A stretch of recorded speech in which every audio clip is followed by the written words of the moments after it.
James. Yes, sir. We have like 15 episodes until our 100th episode. It's not bad. Not bad at all. Didn't think we're going to get that far. Yeah. We're doing pretty solid, I think. I think so. I mean, consistency. Yeah. That's all that counts. Yeah. Some shows are going to be good, some shows are not. But the main thing is we keeping up with the consistency. What do you think we should do for our 100th episode? Ooh, that's a good question. I'm trying to figure it out. I'm trying to think. You know, I asked a friend of the show, Richard, about it earlier, and he suggested, you know, we kind of go into, I suppose, like what on the go means. True. Like, I don't know, maybe to each of us, or like if we have any like listeners out there that want to contribute, you know, maybe they can send us an email at onthegopod2023@gmail.com. I wouldn't mind that. Let us know their thoughts on the podcast and, you know, how long they've been listening. You know, has it been from the beginning? Has it been all 100 episodes? Mm-hmm. You know, if I could get people to send in some like voicemails or voice recordings, that would be even better, because then I can play them on the show. Yeah. I would love that. I wouldn't mind that either. So I kind of want to do something like that. I've reached out to a friend of the show, King David, to see if he'll create a little jingle for us or even be on the show. So I haven't got an answer from him, but we'll see. That'd be nice. We'll see if we can get them on at least. That'd be nice. Just have, like, maybe we can have a couple extra guests. Like, maybe we can have people call in. Just get a cake, too. When we do the episode. Yeah, get a cake. Yeah. For like 100th. Maybe that'd be cool to get a cake made out of the logo? Out of the logo. Yeah, that's probably possible. Yeah. I think it's possible. Go to Kroger's. But I don't know. I feel like we should do something, because that's an achievement. Yeah, it's just an achievement. Even if no one else sees it as an achievement. Right. It's a great achievement. Because most people that do podcasts, they don't really keep up with podcasts. Because I was, I was going through YouTube actually. Sometimes I randomly stroll through YouTube and I look at different shows. I'm like, man, what happened to the show that used to be on? Yeah. And you see, like, they haven't recorded within 6 months. Yeah. I'm like, God, man, it's like you guys were just getting started. Things die out. Yeah, they die out so quickly. Yeah. And then some shows, they have like two podcasts, and then that's it. You won't see them after 2 years. Yeah, that's fair. You know, that's a result from COVID. True. COVID kind of blew up the podcasting game, because, you know, everyone's stuck at home. We're going to podcast. That's where you have all these like websites and services that came out to where you can do more remote podcasting. Yeah, which is really good on some cases. But in other cases, like the Zoomcasts are terrible. A lot of people were just like having a conversation on Zoom and then recording it with like no microphones or anything. Audio was terrible. All of them sounded trash. Yeah. I remember I produced a couple of those in a freelance gig I had, and they were horrible to listen to. I bet. Yeah. So the podcasting game has definitely gotten oversaturated, and that's why you get like a couple of these shows that are like 1 or 2 episodes and they just disappear. You don't see them again. You know, people give up. People think people think it's easy, right? People think it's easy to sit down and have a conversation, which it is. However, there's all the background stuff you got to do, like the editing and producing, and like even a little bit of like the marketing of your show. Marketing is always the biggest part. Yeah, marketing is the biggest part. That's something we don't do a lot either. Yeah. Mm-hmm. And I mean, we could do better at it, honestly. We could. But I feel, because I look at the analytics like every day, I'm a crazy person, and I feel like we're growing pretty consistently. Yeah, I mean, we're getting there. I mean, marketing is definitely one of the things that I really want to get behind the most of. And it's really hard when you're not the biggest marketing person of your own. Or even just social media. Or social media savvy. Or not even social media savvy, but just like, I don't know, my interest in social media is so low. Yeah. In general. So it's just hard for me to like, I got to put out this post or whatever. That's why if I can auto-generate it, I do. Yeah, there's nothing wrong with that. See, with me, I'm not gonna sit there and say I'm social media crazy, because I'm not. But I like to post things on my own Instagram. Yeah. So it's easier for me to post that than it is for here. Yeah. Because it's like, how do I do this? Yeah. You know, and then, with the banning of TikTok coming up, hopefully not coming, it's really harder to do that as well. Right. So it's just like, how do you get yourself out there more? Do you buy all these pins? Do you buy more shirts? Do you do merch? It's like, how do you get the followers that you want? I mean, at the end of the day, it is consistency over everything. Yeah, consistency would always win out. Consistency and good content. Yeah. Put out the best content that you possibly can. be interesting as much as you possibly can. And, if you can do that, if you can do those things, those will eventually rule the day. Oh, yeah. So. But yeah, man, 100th episode coming up. We got 15 episodes. I can't wait. If anybody's got ideas, let us know. We're going to try to come up with ideas. We are. We're doing it right now. Yeah, well, I'm talking about... Moving on, James, I want to talk about this raw and real AI, no AI allowed film festival coming up in 2025. Justine Bateman is the person behind this. She's launching a no AI allowed film festival. No idea who Justine Bateman is. Never heard of her. But apparently she's been one of the people at the forefront of like warning against AI being used in the arts, right? She's kind of been one of the ones talking against like, hey, we shouldn't be using AI to make movies or podcasts or like any kind of creative thing, which a lot of people are behind, right? Because AI should be a tool made to help things, and it shouldn't be something people rely on. And so she's setting up the Credo 23 Film Festival, which promises to a filmmaker first, no AI event that is raw and real. With studios, streamers, and now film festivals embracing generative AI, it was time for the Credo 23 Film Festival, which maybe pick a better name. That's just a lot. Maybe pick a more excitable name than Credo Film Festival 23 or Credo 23 Film Festival. It's a tongue twister. So Justine Bateman told Deadline, which is where I got the story from, told Deadline today of the inspiration and timelessness of the new fest. It creates a tunnel for human artists through the theft-based job replacing AI destruction. The festival honors the incredible human artists who make films and will financially grant resources to human filmmakers to continue to do so. I chuckled there because the way this sentence is structured, this quote, which I assume can be a direct quote, it almost sounds like it's made by an AI person. It's like AI just became sentient and was like, no, I became sentient. Now the AI can't do it. And therefore I'm creating this human festival for humans. I'm sure she means well. It's just like reading it. I was like, this sounds like it was made by AI. Yeah. I mean, it sounds a little robotic, Justine. Are you sure you're not a robot? I'll be curious to see how many people actually participate. I think a lot of people will.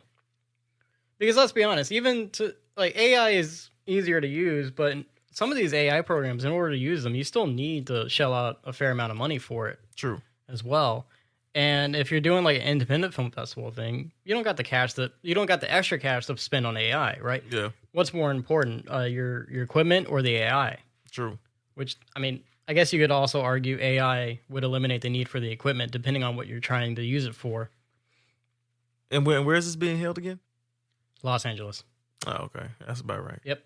Los Angeles, California is where she's going to be holding the No AI Allowed Film Festival, also known as the Credo 23 Film Festival. You can go ahead if you're a filmmaker and you're not using AI, you can submit your film to them. Hey, it's a good way to get noticed. It looks like Credo 23 Film Fest is where you can submit your film. So if you have a film that you made with no AI and you want to submit it, go ahead. The submissions open up August 1st. That's a good way to get noticed. I like it. It's a good way to get noticed. And it's nice that someone out there is still kind of fighting against this AI revolution that's going on. AI is not terrible, but it's not. I'm kind of coming around on it a little bit more now. Just like I think we kind of all overreacting a little bit to it, but I get it. There's a place for it. There's a place for it. It's what it is. It's like the cars in the automotive industry, right? Yeah. Not the cars, but like the automotive industry in general when they brought in the robots and got rid of the factory line workers. Yeah, a lot of people were like, oh no, is that 2.0? Yeah, you don't want to get rid of everybody. Yeah. But, So it's just, things to be cautious for. That's all. From the land of the rising sun, Jugabin James, a podcaster, very good. Listen all the time. Pedodina Godzilla. Hey guys, I'm Joel, and this hairy fellow next to me is the monkey. Say hi, monkey. Yeah, put the mic stand down. Put the mic stand down. So, we've been getting a lot of questions. Hey, when are you going to start releasing the next episode? how many episodes are going to be coming out a week? And the answer to that is we hope to put out 1 episode each week. And as far as when, things are crazy here. It could be any day of the week. Monday, Tuesday, Wednesday, Thursday, possibly even Friday or Saturday. You never know. Things are wacky here. I work with a monkey. What do you expect? Monkey, put the mic stand down. Sorry, guys. But yeah, either way, go on the On The Go podcast and look for the Joel and the Monkey podcast. And Monkey, no, Monkey. Hey, guys, I gotta go. Monkey got into my nunchuck collection. Monkey, put the nunchucks down. Monkey, oh, you wanna go? Fine. I'll get my bow staff. Let's go right now. Me and you.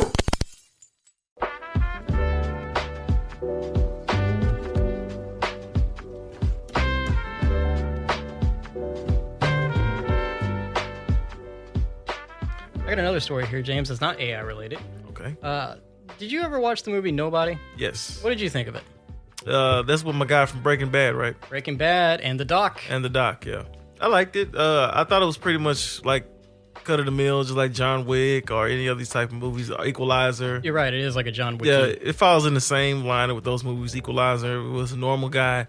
You think it's a normal guy, but he has a hidden past and stuff like that, and he's able to do these special things, these special skills. Yeah.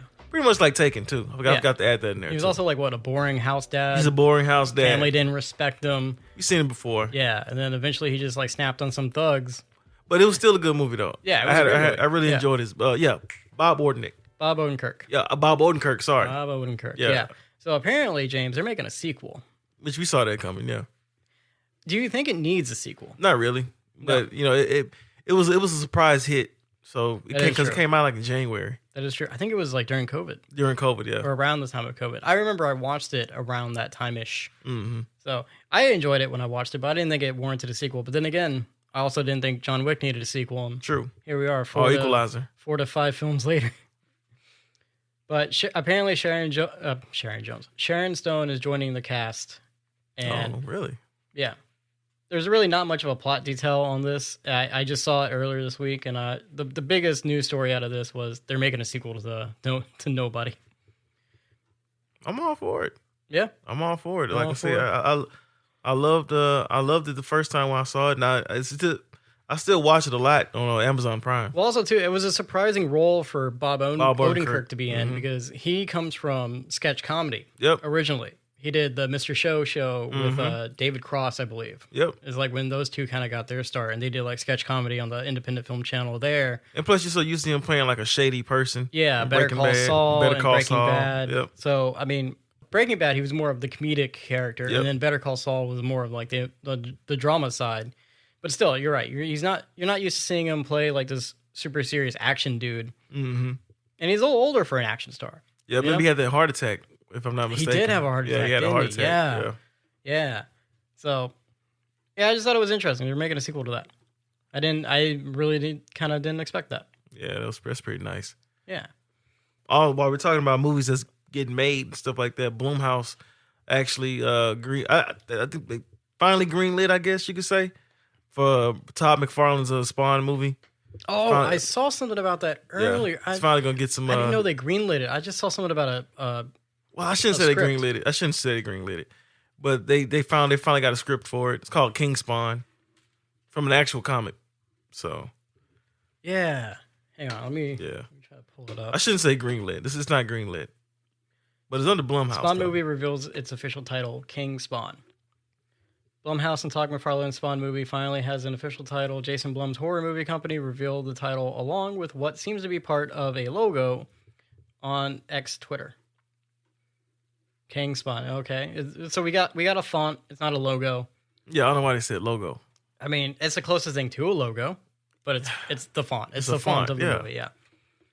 Let's see. McFarlane has been working on getting another Spawn movie off the ground for a long, long time. That's since 97. Yeah, I remember that. Yep. Man, that first Spawn movie was. You know what? It was for the time. Yeah, it was great. But because you know why they were trying to get away from that Batman and Superman. Because Batman and Robin had messed up. It had messed up comic book movies so much. Yeah. So they were trying to do something different. Well, I mean, all the power to them. Yeah. Spawn is an interesting character to do. It is. You know, have you ever seen that one comic panel where he's walking through hell? Yep. and he's got like all the Marvel and DC heroes caged up, and all their arms are sticking out. Look, man, Spawn is a pretty dark character. I remember I saw the show on HBO, and the stuff they talked about in there is not for kids. No, not at all. It's not. It's damn near not even suitable for adults. Yeah. So it looks like they tried to make one in around 2018. Jamie Foxx was going to star, or he was on board to star. Who played in the first one? Jaleel White? No, Michael J. White. Michael J. White. That Jaleel White. Jaleel White, Steve Urkel. Huh? If Steve Urkel plays Spawn, I get them mixed up a little bit. All right, name. Let me tell you something. If Steve Urkel plays Spawn, that would have been badass. You know that would have been badass. That would. Howdy ho, neighbor. You know, he could have been the Mask. He could have been Urkel stick with the mask. He could have been. Well, you know, I think Spawn and Mask actually coexist somewhat. Oh, they might have been by the same guy. I think Have you so. seen the original Mask comics? Yeah, I have. They're insane. Oh, they're they're sick. Crazy. Yeah, they're sick. I seen them at the comic book store. Yeah, I'm surprised someone hasn't tried to like do an accurate version of that. They should. That would almost be like on the level of The Boys. Oh, that would be so dope Right? if somebody Just did like that. gory, like action comic. Give me an Like idea. crazy comic-y. Yeah. Because it would be kind of like Deadpool, but like a little bit more raunchy and gory, I think. Because that's pretty much what it is. Mask is pretty much Deadpool. Yeah. But the Deadpool was a lot darker. Well, for what they did with Marvel. Mask was pretty But dark. Mask as is well, pretty yeah. dark too as well, though. Yeah, you're I right. think at one point they have a lady mask. Mm-hmm. Like the mask gets, passed on a couple times. Yep. I think the original, whoever Jim Carrey's character was in the mask, I forget the guy's Stanley name. Ipkiss. Stanley Ipkiss. I thought I was going to say that, but I couldn't remember if that was the guy from the mask or some other character. I think in the comics he gets killed off or something. Oh, really? Yeah, I think he dies, and then that's how the mask gets Passed sent on. somewhere else. Yeah, somebody else picks it up after that. Yeah, that'd be cool, though. Yeah. So it looks like for the King Spawn movie, they're looking at a $8 million horror movie budget. That's cool. That's Yeah. fine. It's being written by Matt Mixon, or it was written by, I should say, Matt Mixon, Malcolm Spellman, and Scott Silver. No specific release date yet. We just have a script and we have a font. But yeah, they're finally getting the ball rolling on this. I'm glad you brought this up because I saw a thing about it the other day and I just didn't click on it. I didn't think I've we can do it. been wanting another Spawn movie for a long time. I'm a lot of big fan people of have. Spawn. I'm Yeah. a big fan of that character. I'm a big fan of the lore of that character. Yeah. And it's like Batman mixed with everything of your worst nightmares. Yeah. And I've always had some of appreciation for it, even in the movie. And I felt like the movie's kind of ahead of its time. Mm-hmm. If that movie would have been done now, it would have been a lot better. Yeah. But I like that they're going on an $8 million. Is this $8 million, right? Yeah. $8 million budget. I like that. Which is small for a movie nowadays. Well, you know why? Because probably if they still choose Jamie Foxx, he's gonna eat up most of that budget. Yeah. So they probably like, let's keep it within the 8. I don't think they would. I honestly, they'd probably go for somebody a little bit nameless. Hopefully not Michael B. Jordan. I mean, I don't think they would do Michael B. Jordan either. I can't see. I don't know. Michael B. Jordan, his career seems like he's evolved past doing a Spawn. Well, you know what though? I will admit, because Creed, I guess you can say Creed is his franchise, right? That's his franchise. That's his current franchise. So he has a franchise. yeah, But he also just doesn't seem like the type of guy who's like in the market to do another superhero movie he's not. anytime soon. He was the Human Torch in the Fantastic Four reboot, and then he was Killmonger in Black Panther, and I'm sure he's probably got a contract set up with them to kind of pop in and out whenever they need him in whatever way, shape, or form. I know he has a vampire movie coming out with him and. Oh, he does. That's right. Yeah, he has that coming out. Haley Steinfeld is in there as well. Yeah. And I also know that I remember a few years ago, way before DC started doing stuff around that time, he was in talks to play Superman, that Marvel character. Yeah, the Black Superman. Long time ago. Yeah, I And, remember because we would have conversations about that. Yeah, it was just very small, little minute conversations. Yeah. And I know that they got scrapped from the table. But I know he's like also producing some stuff for DC too as well. Right. Static Shock. Is he? Yeah, well, at that time he wanted to produce a show, a movie for I do remember Static that Shock. too. And never They happened. need to pull the trigger on that. They They just need to do it. I'm pretty sure they will eventually. They just need to.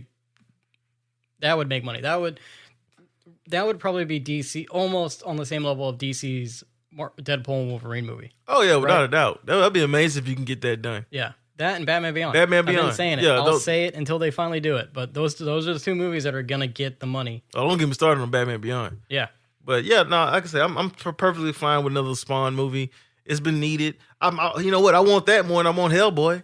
Yeah, that's true. Like I'm tired of seeing Hellboy. You know what though? That new Hellboy movie, from what I've seen from like actual fans of the comics, a lot of people are really excited about it. Like after the initial reaction and the initial like, oh, it doesn't look like the same or whatever. From what I've seen in the Hellboy community and the conversations and whatnot, it's a lot of people seem to be kind of down for it. Well, at least it's done on a smaller budget. Smaller budget. It's God. a smaller story. And it's like, yeah, maybe the makeup doesn't look exactly like Guillermo del Toro's, but also, as long as it's good and accurate, or as accurate as it can be to the books, I think people will probably enjoy it. I mean, look, more than you would think. On a slow day, I'm gonna watch it. Yeah. I used to be sitting a bit time I'm not gonna watch it. Yeah. I'm gonna watch it. Yeah. And when the marketing comes out, I'm pretty sure there's gonna be some marketing for it. That's probably get us like, oh yeah. I think what would help is if they fix the color correction a little bit on it. Yeah, because you know they want to finish with it. Yeah, because the color correction, if that's what they went for, they should probably change it. I don't know. It just looks so light.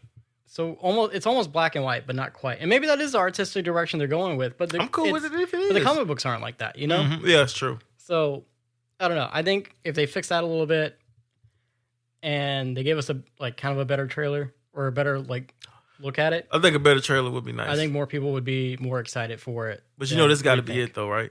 This has got to be it for Hellboy. I'm sorry. I mean, Hellboy. yeah, it's the Hail Mary pass, I think. Yeah, this is it. How many more movies can you do? And this is a story ripped straight from the books. Yeah, and that's why a lot of people are excited about it because they're like, look, if they get this right, maybe they can do other specific stories, you know, and not just what we've got from the last time and the time before that.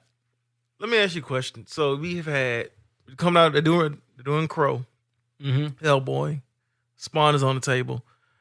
Are you a big fan of these type of gothic grunge type movies? Cause it's kind of in that same vein. All those type of movies. Yeah, I suppose you're right.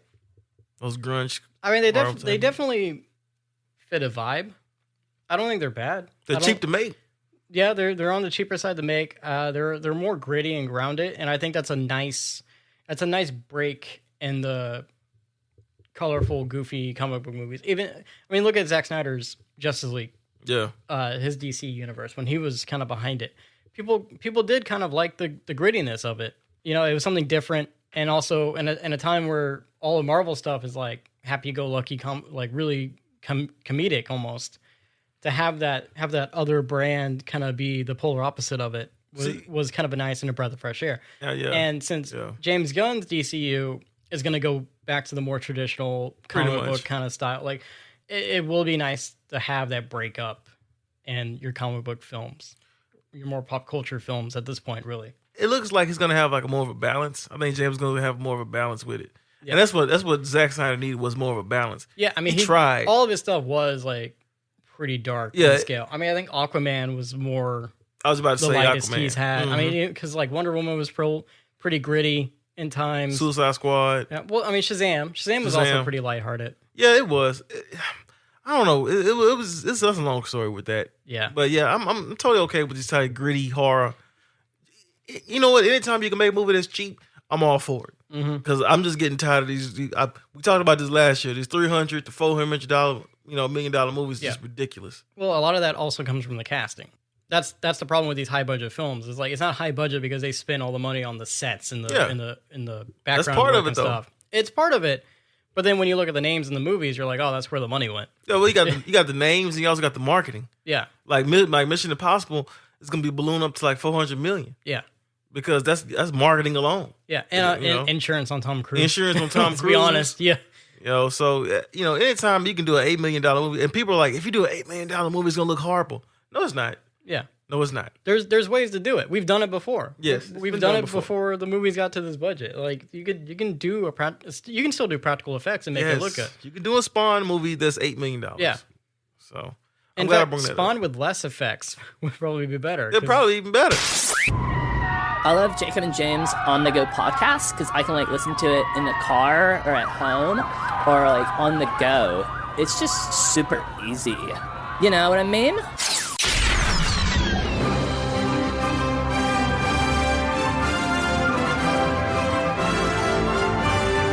We're gonna go full spoilers on this. Yeah, because it's Twisters. They're chasing Twisters in the movie. They're trying to stop Twisters. That's really it. There's nothing you can spoil about this film. I'm not even gonna bother bringing in the spoiler bot. because it's not worth it. It's And not. Joel was here with his monkey, and things happened, and it kind of broke. But we're just gonna go straight into it. Glen Powell, you're right. They are working on a way to kill the Twisters, right? That's how it opens. Sounds crazy, don't it? It sounds crazy, and I thought it was neat because that's off the back of the first one, obviously, Yep. because like they had Dorothy 4, and I was like, oh, okay, that's a good little callback. Also, we need more movies about tornadoes, apparently, because Dorothy and the Wizard of Oz is the only reference we have Yeah. to naming things after tornadoes or naming tornadoes after pop culture. But yeah, they're working on a way to do it, and then tragically, Daisy Edgar's character, before she meets Glen Powell, right? She's with her like little team of friends, and Anthony Ramos, he's there as well. He's, Who I love. he's one of the other friends. I love yeah, him. they're chasing after the Twisters to stop it. Things go awry. 3 of their friends get sucked up by the Twister. Very tragic. Yep. And then Daisy's character now has PTSD from it. She moves all the way to New York, where That's there's no one way. tornadoes, That's one way to move out. and gets a job at the Weather Channel. And that's kind of like, that's where we are at the beginning of this Yep. film, right? So I really enjoyed Glen Powell's character and his I entourage did in too. this film, I really, really did. because it's so funny because it's so modern day. Because how they introduce it is Anthony Ramos's character comes to get Daisy. He's like, hey, we're studying these tornadoes more back home. Tornadoes are just tearing up every town in Oklahoma, which I'm just like, I don't know why anybody's living in Oklahoma anymore. I would have been guided. What is happening? And is this real? Is this based off of real events? Do towns just get wiped out by Twisters up there? Because Oklahoma does. No, Oklahoma catches it more than Houston or New Orleans. nobody should live in Oklahoma then. Yeah. Because if the devastation shown in this film is partly true. Oklahoma does Oklahoma gets his ass kicked. So anyway, he convinces her to come back. She comes back, and then they link up at their little tornado chaser hubs. And Anthony Ramos' character, he started this business to study these tornadoes, right? And so they're all dressed up all nice and stuff. And then Glen Powell drives up in a like decked out truck, just modified to withstand a tornado, literally modified to withstand a tornado. And they're like a bunch of YouTubers. They're just a bunch of idiot like YouTubers just live streaming these tornadoes. That's how it is now. I thought it was so hilarious. I thought it was the best part of the movie where they were like, the YouTubers are here. Oh, that was great because I saw it with my friends, and we were all sitting in the theater, and one of them has a really distinctive laugh. So, Glen Powell was like, if you feel it, chase it. And then one of the guys on the other team was like, chase it. Yeah. They got the T-shirts. Yeah. Like, what the hell are you doing? Yeah. David Cornsweet is also in the movie as well. Yeah, he's not a good guy in this film. He's not very Superman-like at all. He's kind of a jerk. Yep. He's kind of a jerk because I guess there's like sort of a villain, right? Like That's how it was in the first one. Yeah. I barely remember the first one. I just remember tornadoes. It's the same format. Yeah, that's what I thought. I figured it's kind of probably following beat by beat. Yeah. But, so the company that Anthony Ramos' character starts is being funded by this guy who apparently is capitalizing off the damage from the tornadoes. Like after a tornado tears up a town, he'll go and buy up the property. And then in some ways, he's still helping the residents because it's like, hey, you just lost your house. I'll buy your land. You can go get a house somewhere else, right? Yep. But also in some degrees, he's taking advantage of them. And so he's not like a villain per se, but in terms of helping people out and the morals that come with helping people, he's probably not on the better side of that because there's a scene where they show, because they make Glen Powell's characters look like a bunch of jerks. Right? They do. You think they're just a bunch of idiots, and Which I kinda like. They're capitalizing off the tornado and they're with their YouTube channel, and they got their shirts that they're selling or whatever. And then a tornado wipes out a town in the film, and the Daisy's character goes to help, and then she's seeing that Glen Powell's people are passing out food, and they're selling T-shirts. But I think it's like, yeah, we sell the T-shirts because it allows us to buy food so we can help everybody else or whatever. So they're passing out food and everything while Anthony Ramos's team is just collecting data. Yep. They're not really helping. Anthony Ramos wants to help for the future, like prevent this kind of stuff from happening. Whereas Glen Powell's people, while they're driving into tornadoes and shooting fireworks off, they're also helping the community in the aftermath. So it brings up a question of morals, I suppose. Well, yeah, it's definitely different. It's the same format. That's what I want to say. It's the same format as the first one, Right. but you don't know who's who. Because in the first one, you knew who the clear buttholes were. Like, oh, okay, it's this these group of people over here. Yeah. It was they got all the fancy equipment, all the fancy technology, and you got this, on the other side, you got a bunch of rascallions, a bunch of rugged people. Mm-hmm. They don't have uniforms on. They all drive different trucks. They pretty much look like the same vibe. You got Helen Hunt and Bill Paxton. Yeah. So it's like, it followed the same format. What I love most about this movie is that it does not rely on nostalgia. This is what I've been saying.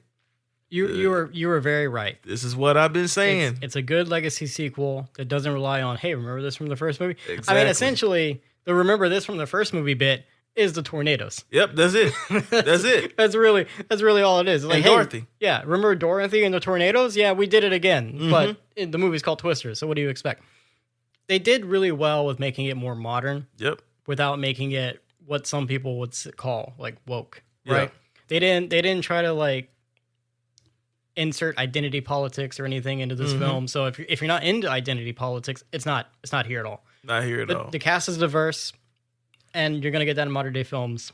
So if you got a problem with that, you seek therapy. I don't It's know. just too bad, man. Yeah, I don't know what you're gonna do, but it does have a diverse cast. But the main point is the tornado chasing. It's the And in tornado fact, chasing. I thought they were gonna do like a spin on like, hey, global warming message in this. Yeah. Because storms are getting more intense. And there is a line where I think the girl's mom makes a comment about like the weather's getting worse every year, but it's not.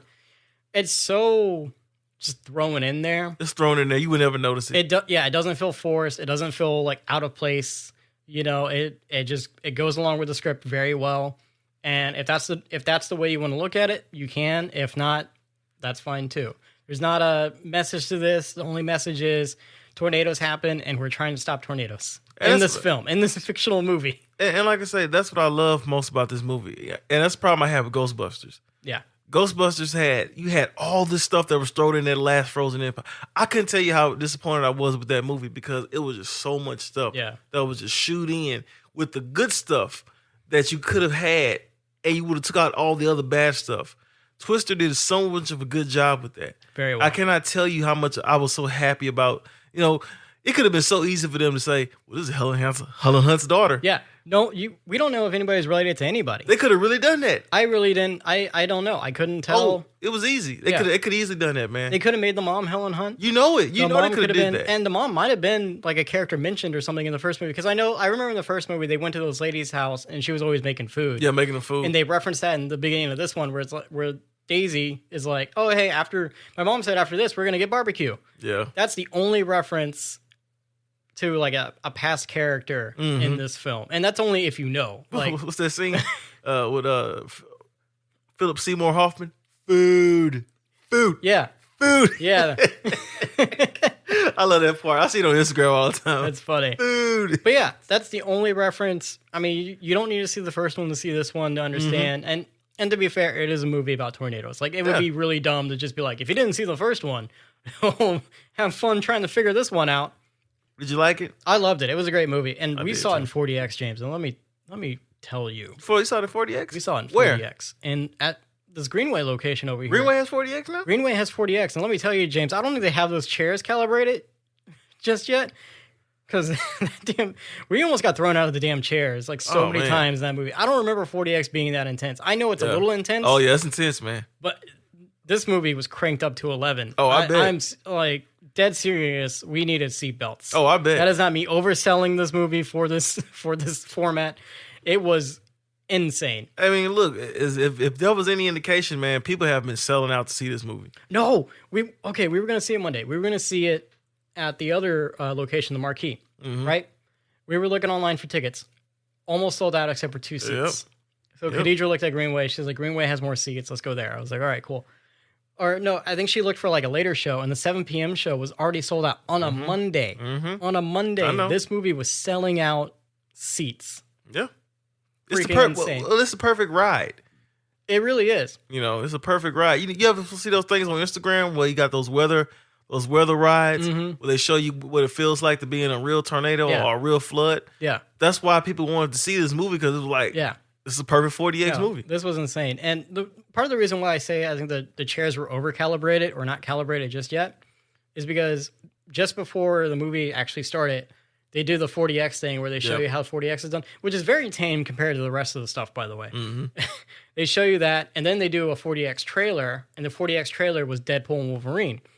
And even in the trailer for that movie, we were getting thrown around. Damn. And I was like, we're not seeing Deadpool and Wolverine in 40X. Oh, this hell is what no. it's like. Literally, every hit in that trailer was like the chair bump. They made the chairs move to the bandana song, like the little beat. Yeah. They made the chair move to that. And I was just like, what is happening? Why are we just mobile in this trailer? I plan on seeing it in 40X before it goes. Go see it in Greenway. I don't know what the other one's like, but Well, ours is a little bit more tamed. that's what I thought. I think so, yeah. That's what I thought. Like, Greenway is insane. They have a bigger 40X theater as well. Yeah, I heard that. Yeah. I heard about. Man, I did not know they had a good 40X. It had it just open because I it forgot smelled. about that. It was brand new. It smelled brand new smelled too. brand new. Like popcorn stains are nowhere to be Is it found. upstairs or downstairs? Upstairs. It's the upstairs okay. section. Yeah. Oh man, to check that out there. But had a fantastic time with this movie. It was Oh, yeah. great. If you have a chance to see it in 40X, see it in 40X. It actually overexceeded the money they were expected to make. Ah. I think it made like over 80 You mil. gonna get Twisters 3? What if this is the next Top Gun? What if this stays in theaters for like 8 months? And then people are just like, I want to see Twisters. I don't know if it's gonna stay in there long enough because I know Deadpool's gonna wipe all of it out. That is true. But man, this movie overexceeded what they thought they was gonna make. It really did. I'm proud of them. It's a simple film though. It's not an MCU thing. You don't need to see 15 movies before this. It's not an over the top action movie where Don't have to there's watch a bunch the of first shooting and death. It's fairly simple. It's an action thriller. It's made for everybody Yep. and anybody. Yep. It's great. It's the perfect storm, pun intended, for a movie. Okay. But no, it is the perfect movie for the summertime, man. Like I said, it just takes me back to a time where movies were simplistic, Yeah. made on a cheap budget, Yeah. had A-list or to B-list stars, and you made some money and Yeah. you had a good time. Yeah. And that's what this movie was. For sure. You know, and I'm happy for Glenn Powell, aka Batman. I'm happy for Glenn Powell. You're rooting for him to be Batman? I think he should. I don't know. Sometimes it doesn't look like he has eyes. Yes and no. Glenn Powell's got one of those faces where I don't know if he's got eyes. But seeing him next to David Cornsweet, I was like, yeah, I can see that. I can see it. I can see it. But yeah, I mean, I really had a good time with this, man. I really suggest everyone go out and see this movie. Yeah. I know everyone's gonna see Deadpool because Deadpool. Like I say, I'm excited to see Deadpool. I got my tickets. I got my shirt.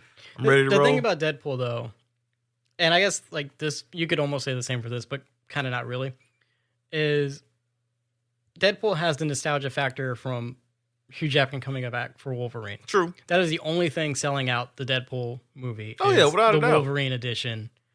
I mean, obviously it's Deadpool and everyone loves Deadpool and stuff like that too. Not to discount Ryan Reynolds' performance, but really that's the big thing. It's like Wolverine's in this, and it's the first like R-rated MCU film. True.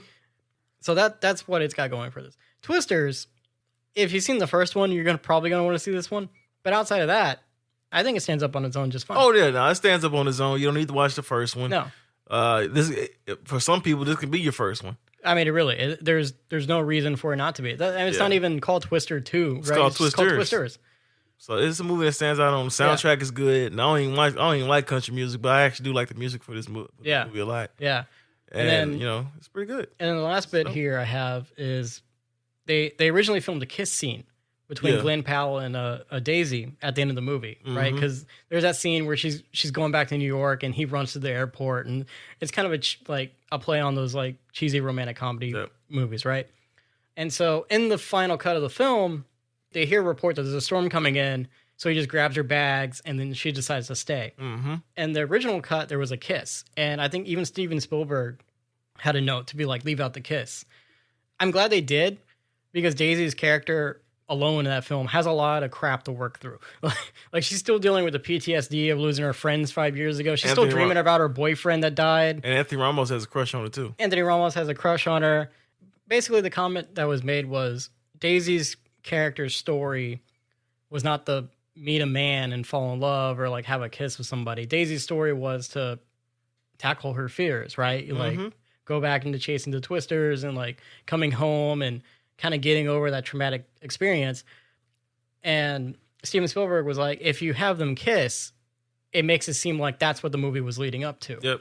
This relationship that buds from this experience. But it like, that's not what the movie was leading up to. The movie was leading up to her staying and continuing to study Twisters and chase them and, you know, try to stop them from hurting all these townspeople, essentially. Because that was the goal, was like, we need to figure out how to stop these things from forming if they're going to be like a category 5, and we need to study them. Because apparently there's not a real way to tell what they are until after they show up. And that's a huge issue up in the Midwest. So I thought that was a neat and good reason for them not to include like a subtle like love story. Well, I've seen that in a couple movies, so I'm glad Steven Spielberg leave it up to him to have a good decision like that. Right. But I have seen in a couple movies where they leave a kiss out because they were like, let's not do that, because it doesn't make sense to the overall arcing story of the movie. So yeah, no, I had no problem with that. I had no problem. Yeah. I thought that was a smart call. Yeah. So all in all, good film. Great Good movie. film. Definitely enjoyed it. Please check it out when you have a chance. I love Jacob James Podcast. You know Jacob James Podcast don't go anywhere down the place. You know Jacob James Podcast don't go home, just in the car, in the prison, you wouldn't go in the house, grandma's house, mistress's house. You know Jacob James Podcast anywhere, man. It's the best dang podcast you ever gonna listen to. I don't care what no one says. It's a good podcast. Go Astros. Yeah.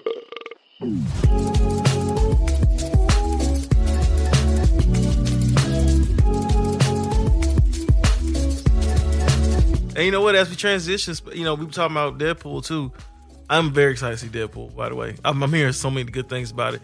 I know one friend I talked to, I asked him about the nostalgia fact and the cameos. He's like, look, man, I'm not going to give you any spoilers, but I will say, because he was concerned too also about the cameos and nostalgia factor.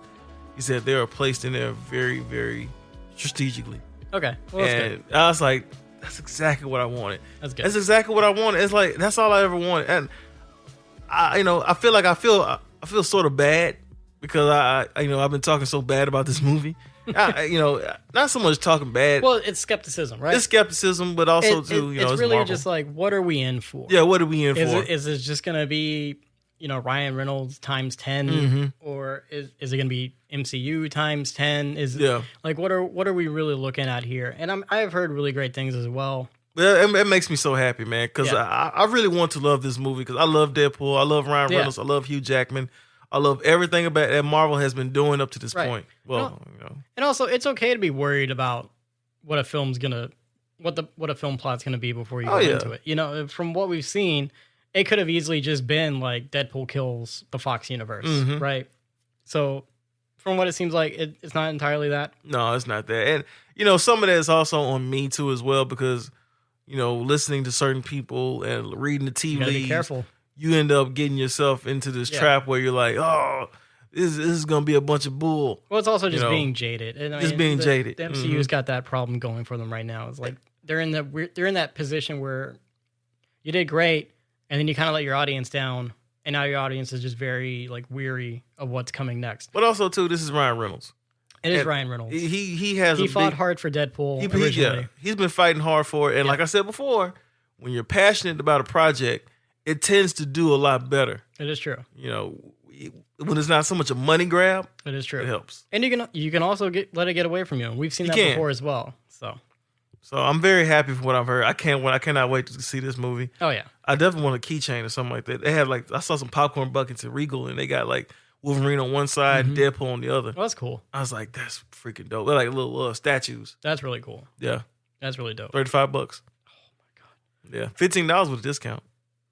That's not bad, actually. Yeah. That's better than what they used to do. I know, right? From what I heard, the manager there, the GM, he's like, we got so much merchandise for Deadpool and Wolverine. So they got to see how they're going to sell it. Regal's open for 24/7, so it's... Yeah, he said the graveyard shift, but he said the later showings in the morning, they're not very packed. Like the 3 o'clock and stuff like that, 3 o'clock, 4 o'clock showings, they're not very packed. That makes sense. Like 19 people in IMAX. That makes sense. That's good information to know. Yeah.